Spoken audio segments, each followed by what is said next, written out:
Welcome, audience. This is Viewpoint from Overseas with Sabahat Ashraf, yani iFaqeer.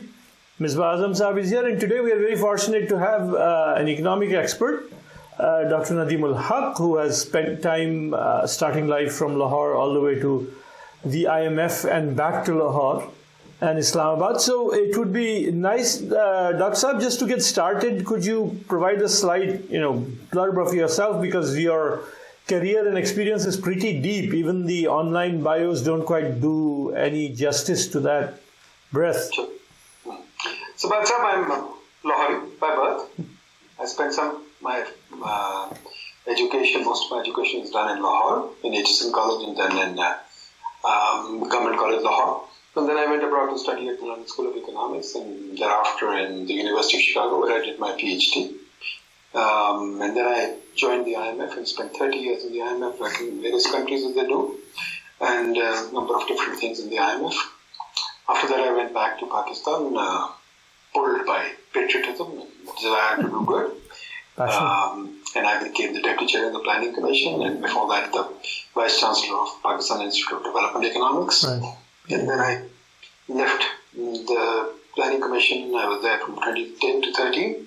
I went off to Nigeria for a year, then East Africa, and then now I'm on the loose. I go to Pakistan, I spend some time lecturing here and there, various universities, teaching and lecturing, do some part-time work here and there, and do a podcast, and just written a book and a few, articles and things like that. So, sir, personally, I consider this an amazing opportunity to talk to someone who has exposure both to Pakistan and Nigeria, which are my own other two homes. I was born in Nigeria and grew up in Nigeria and Pakistan and now the US.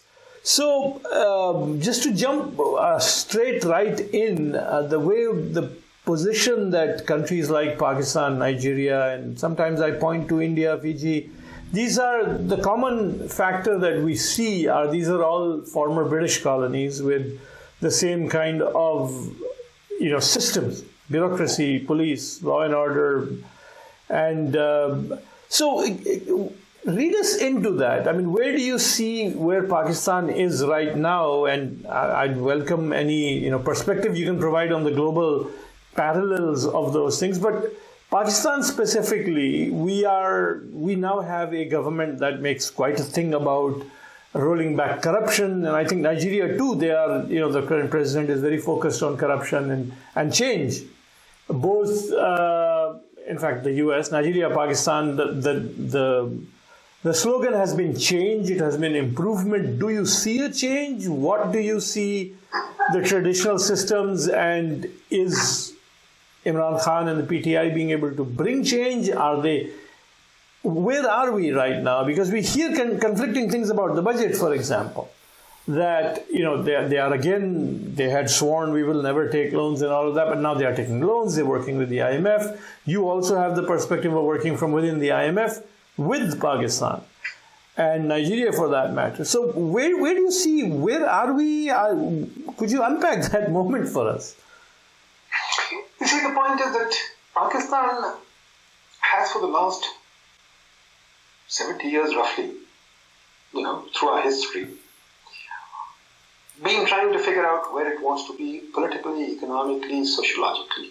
Pakistan is a country in search of many directions and visions it still hasn't found.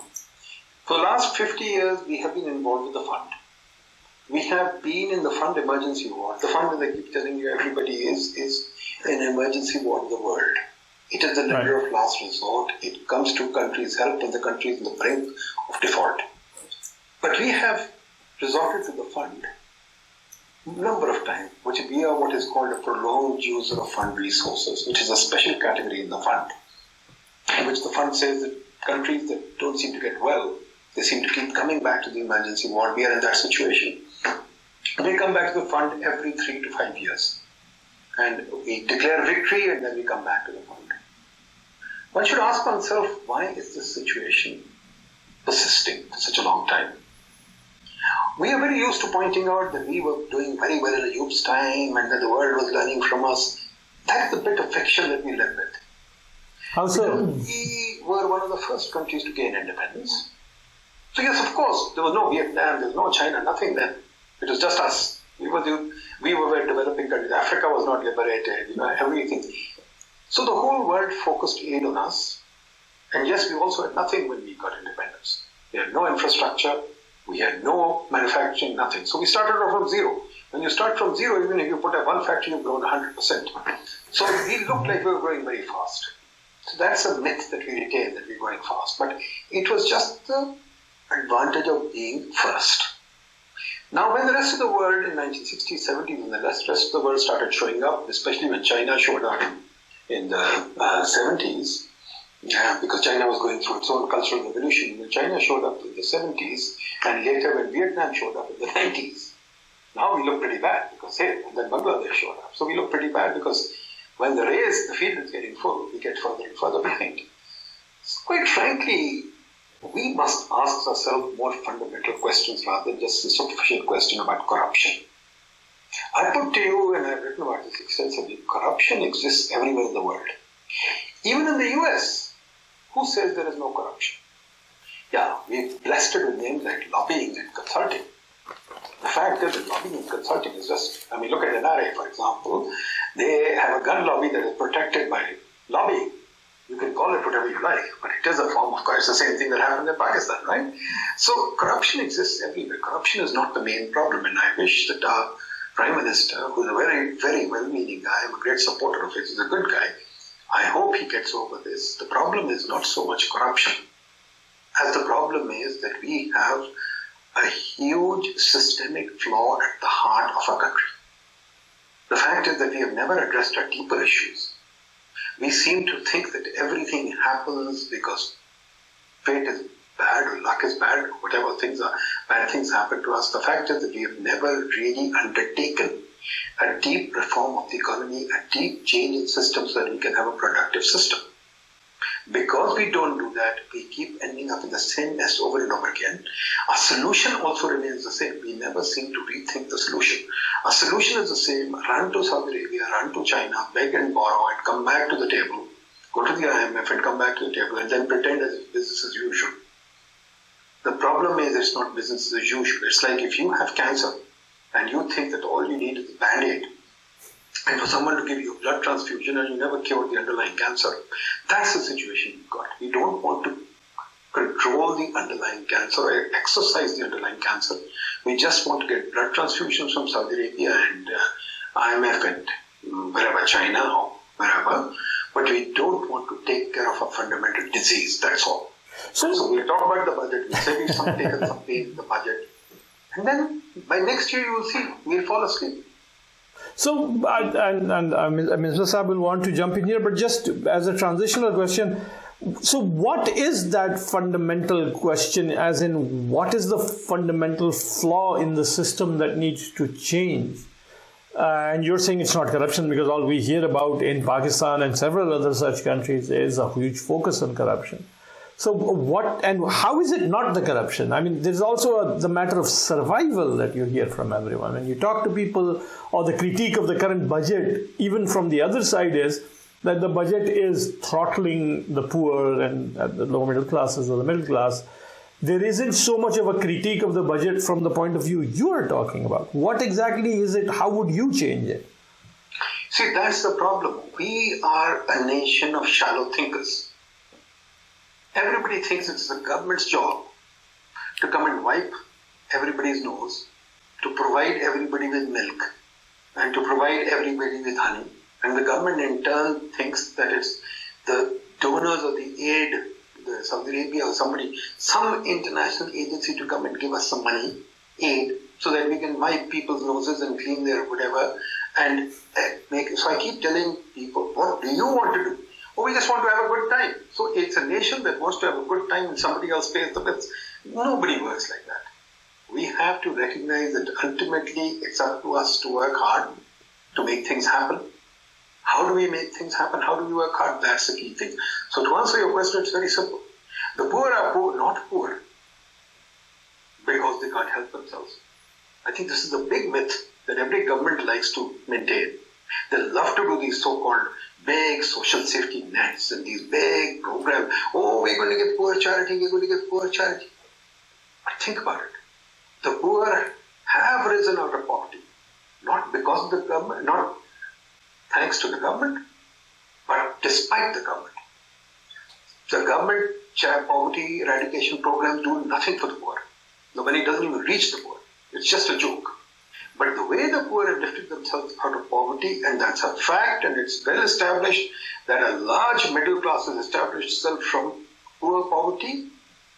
They have come out and they've established a middle class. We did this paper in the Ph.D. a long time ago. You can look at it.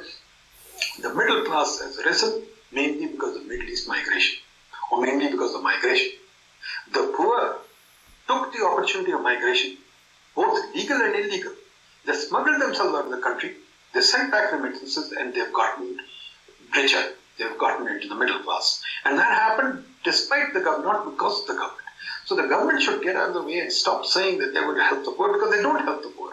They only stop the poor from getting richer. So we have to help the poor, not by giving them charity, but giving them opportunity. Jobs. This is where the government comes in. The government doesn't give them opportunity. Very simple. Think about it. We have a 19th century colonial system that we have preserved. We have preserved the colonial civil service. We have preserved the colonial judiciary. We have preserved the colonial legal system. The basis of that legal system was discrimination.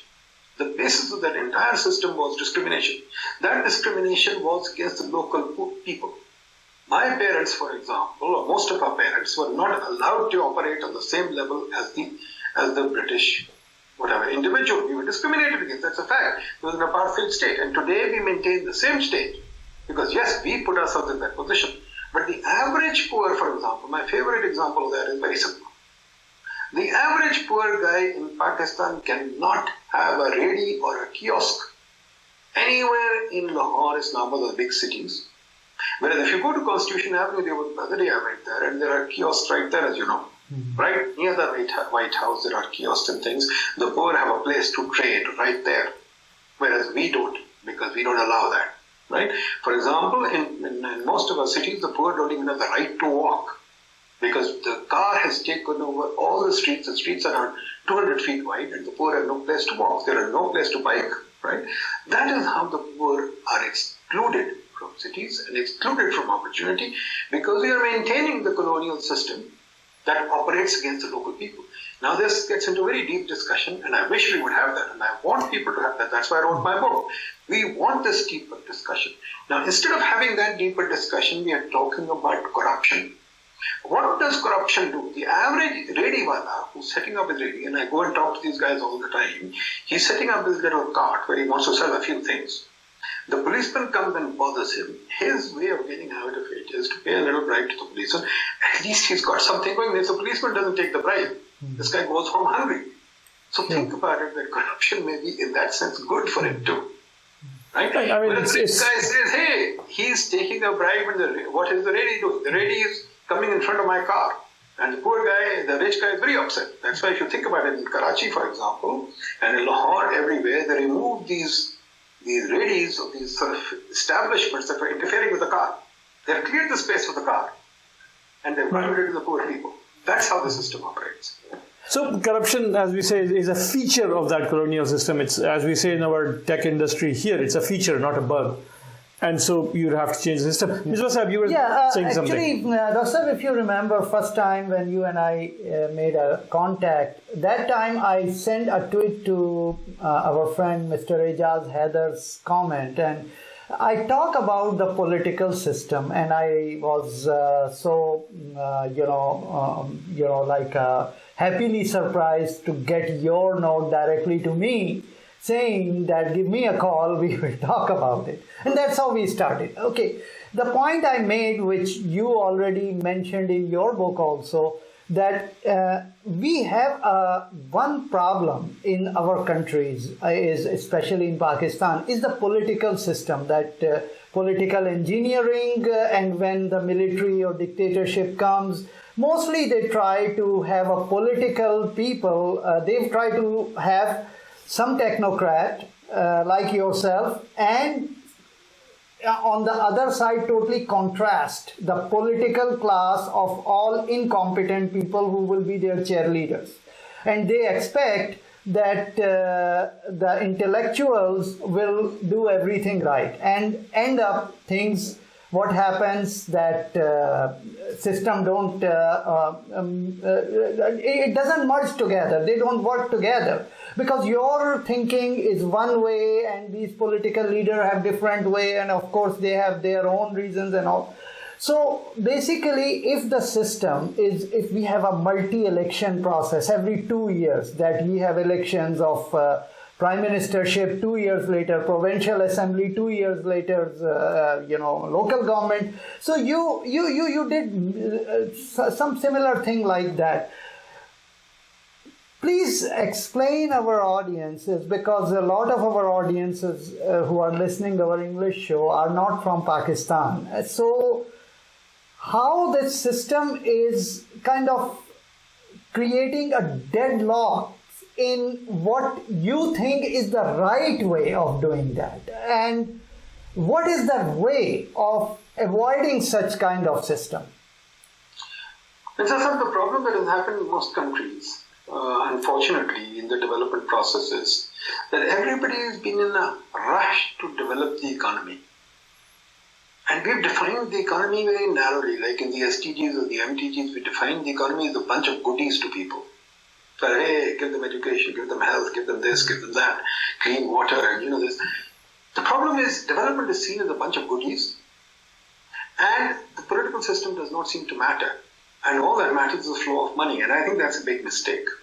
We have to think of, and now economists are beginning to get there, some people are talking about it, but fundamentally we have to get the system right, and we have forgotten about it. Think about it, when the American, the US, both you and I are here in the US, and I'm a great fan of the US institutions. Fortunately, recently, we had a bit of a problem, so we have to rethink, but I was a great fan of the US founding fathers, and I've read a lot about them, and I think everyone should. Quite frankly, they spent a lot of time thinking about the Constitution. And if you go back and read the Federalist Papers, they actually developed the Constitution very carefully, bearing in mind the thinking of that time, Montesquieu and the various thinkers of that time who came up with separation of powers, how the separation of powers had to be maintained, what the electoral system would be, and as you mentioned, that elections every year. If you go and read Madison's, I think, number 51 paper or something, he talks about how the election system was such that there should be an election every year, and they actually designed it that way. Right? I think it's very important to get the Constitution right. We, unfortunately, Bhutto was in a rush to make a constitution. Prior to that, we tried 3 constitutions, we failed. But Bhutto was in a rush to make a constitution. He just copied the Government of India 1935 Act, which was written by a bureaucrat for a colonial government. I think, and nobody actually tried to even understand that.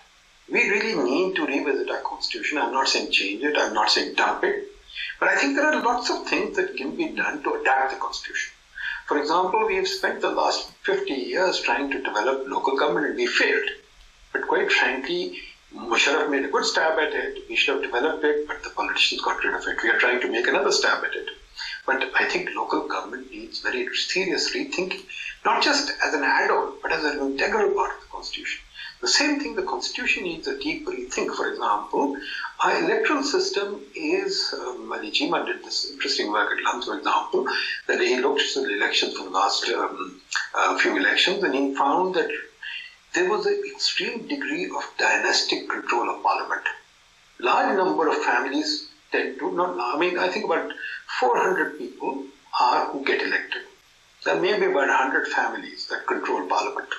Right? Now that is clearly wrong. There must be a new way of looking at the thing so that we can have more entry into politics. I'm an economist, I think markets. Markets happen where there's contestation for the market space. There's new entry. New entry comes into the space. You work in the tech market or whatever, you know.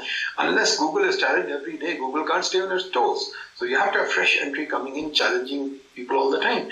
In our system, fresh entry is not allowed. And again, go back to the founding fathers, they talk about it. So I think, quite frankly, and I write about this in my book, there are a number of tweaks that I can think of that we can give to the Constitution, like constitutional amendments or whatever, that we can ask, for example, parliamentary reform. We can talk about party reform. We can talk about election reform. We can talk even about parliamentary procedure reform. For example, why is it that attendance to the parliament is not compulsory? Some countries do have that. Why should parliament be an occasional job? Hey, you got elected, you asked for a job, he selected you, now stay in parliament. Why is the quorum in the parliament never complete? I mean, things like that. Why should you not vote for every bill? Anybody who has not voted in a bill should lose his seat. I mean, these are all things, I'm not saying any one of these things. All these things can be considered. We can tweak the Constitution. We can make these people work harder because they don't work at all now, right? So we can do that, provided we can think of constitutional amendment. But when it comes back to us, we the people, because we cannot think of these things, because we cannot make these ideas popular, nobody thinks about them. Now the diaspora plays a big role. For example, Imran Khan, the Prime Minister, diaspora has a lot of say in that. People like Anil Musharraf, people like his advisor, there's lots of people, even in the US, etc. Arif Naqvi, who's gone to jail, but nevertheless, these guys had a huge amount of influence on Imran because they contributed to him. They still do. They go and visit Pakistan and talk to him, influence him. But even the diaspora has not actually started to develop reforms. I talk about your medical association, for example. You have this annual conference, big to do, you're calling the speakers, but you never give them a message. What do you want? Because you also have yourself not done the thinking. None of us in our country has done the thinking. Here, for example, if you think about it, in my car I was just listening to a hearing in the Congress. And the hearing was about term limits. Somebody set up a group of term limits in California. He was being heard of by the Congress, and they were discussing this whole thing about term limits. Here people form groups around reform ideas, like term limits, like healthcare reform, like tech reform, whatever. We have no such groups in Pakistan.